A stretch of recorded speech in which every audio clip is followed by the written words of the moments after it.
Assalamualaikum warahmatullahi wabarakatuh. Halo teman-teman, selamat datang. Hari ini kita akan membahas sebuah tema menarik. Benarkah Gus Baha seorang stoik? Sebelum kita masuk lebih dalam, mari kita pahami dulu apa itu stoikisme. Stoikisme adalah sebuah filsafat hidup kuno yang lahir di Yunani dan berkembang di Roma. Inti ajarannya sederhana sekali. Kebahagiaan sejati tidak datang dari hal-hal di luar diri kita, seperti harta, jabatan, atau pengakuan, melainkan dari bagaimana kita mengendalikan pikiran dan emosi kita. Itu prinsip hidup seorang stoik.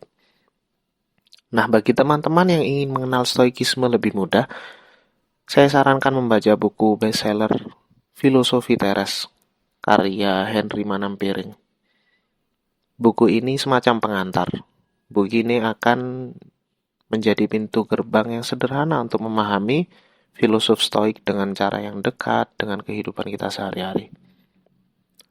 Namun kita tidak sedang bicara soal stoikisme sebagai ajaran filsafat Yunani belaka. Kita akan mengaitkannya dengan salah satu tokoh kita, seorang ulama besar yang terkenal dengan tutur bijaknya, Gus Baha. Nah, benarkah Gus Baha seorang stoik?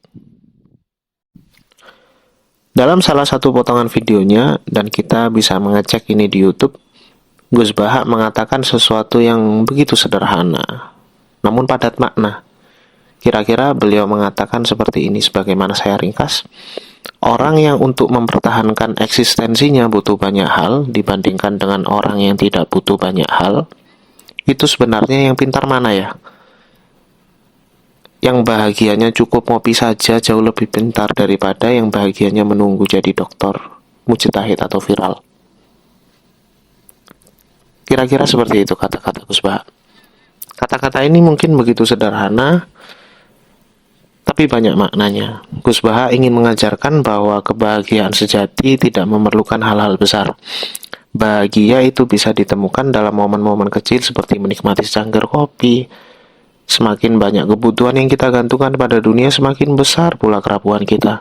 Kita nggak butuh bahagia dengan menjadi dokter dahulu, menjadi mujtahid dahulu, atau viral dulu. Nah, hal ini sejalan dengan apa yang dikatakan Epictetus, seorang filosof stoik. Ia mengatakan, "All consists not in having great possession, but in having few ones." Kekayaan sejati bukanlah memiliki banyak harta, tetapi memiliki sedikit keinginan. Pesan ini menjadi solusi bagi kehidupan modern kita yang penuh dengan tuntutan dan keinginan yang tak pernah habis. Di tengah kehidupan yang segalanya harus diukur dari pencapaian, Gus Baha dan stoikisme mengingatkan kita untuk kembali ke dasar.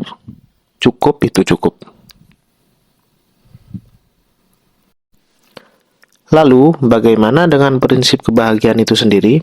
Dalam beberapa ceramahnya, Gus Baha seringkali menekankan pentingnya menikmati hal-hal kecil dalam hidup dan tidak terjebak pada ambisi duniawi yang terus-menerus ada.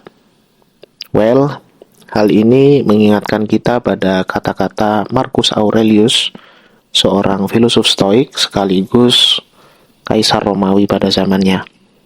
Ia mengatakan, "Very little is needed to make a happy life. It is all within yourself in your way of thinking." Hanya sedikit yang dibutuhkan untuk hidup bahagia. Semua itu ada di dalam dirimu, dalam cara berpikirmu. Nah, Gus Baha membawa prinsip ini ke ranah yang lebih spiritual. Bahagia itu, kata beliau, cukup dengan menikmati yang sederhana. Sederhana saja. Bahwa mungkin hidup bagi beliau hanya untuk Allah dan Rasul-Nya. Jadi, benarkah Gus Baha seorang stoik? Nah, tentu jawabannya tidak. Gus Baha bukan seorang stoik.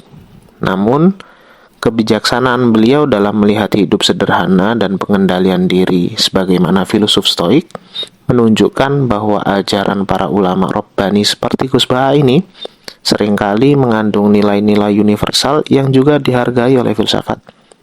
Sebagaimana yang dikatakan oleh para ulama, al-qana'atu kanzun la yafna. Qana'ah itu adalah harta yang tidak akan pernah habis. Nah, prinsip hidup Gus Baha adalah cerminan dari seorang ulama Rabbani ini. Ulama yang bukan hanya menyampaikan ilmu, tetapi mencontohkan kebijaksanaan ilahiyah dalam kehidupan sehari-hari.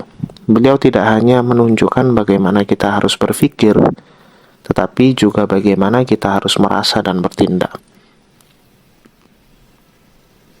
Pada akhirnya, kita harus memahami sekaligus menginsafi bahwa kemiripan antara Gus Baha dan Stoikisme bukan berarti keduanya sama. Gus Baha tidak sedang bicara sebagai seorang Stoik, melainkan sebagai seorang ulama yang mengajarkan bagaimana seharusnya kita menjalani hidup. Semoga apa yang kita bahas hari ini bisa menjadi pelajaran bagi kita semua untuk lebih bersyukur, lebih sederhana, dan lebih bijak dalam menjalani hidup.